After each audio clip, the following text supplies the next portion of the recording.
Psalm 90, verses 5 and 6 continues where we left off in verse 3. You turn men back into dust and say, return, O children of men.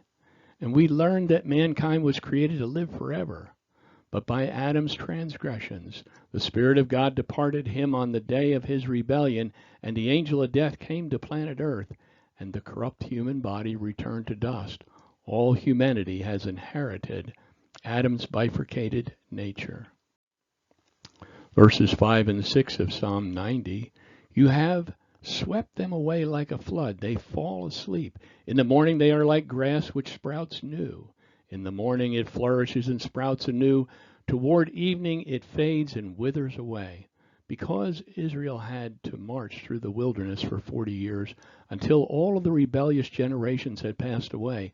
Have you ever thought about Moses, who probably attended more funerals than anyone else on earth?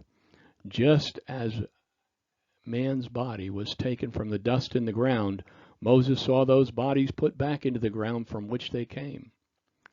This is the picture of the angel of death and the Lord's victorious resurrection.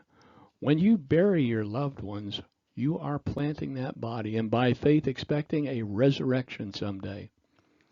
John 12, verses 24 and 25 reads, I assure you, unless a grain of wheat falls to the ground and dies, it remains by itself. But if it dies, it produces a large crop.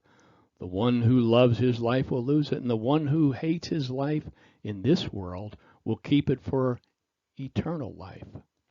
When we bury our dead, we are like planting a seed. Our testimony is that we believe God meant what he said when he promised resurrection, and we are looking forward to being reunited with that loved one someday.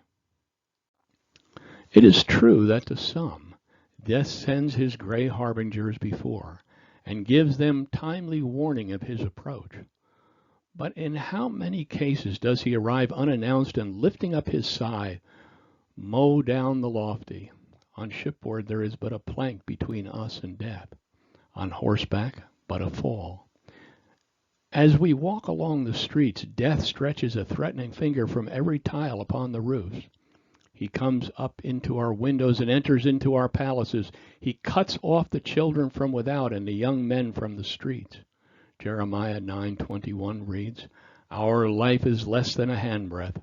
How soon and how insensibly we slip into the grave. Here's the history of the grass. Sown, grown, blown, mown, then gone. The history of mortal human flesh in God's eyes is just as limited. Natural decay will inevitably win in due time.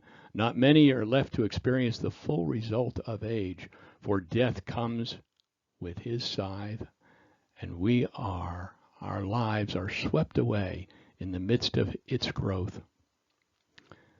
Every day, multitudes of every sex, age, condition, rank are swept away and consigned to the grave, just as though they would be if a raging flood should sweep over the land.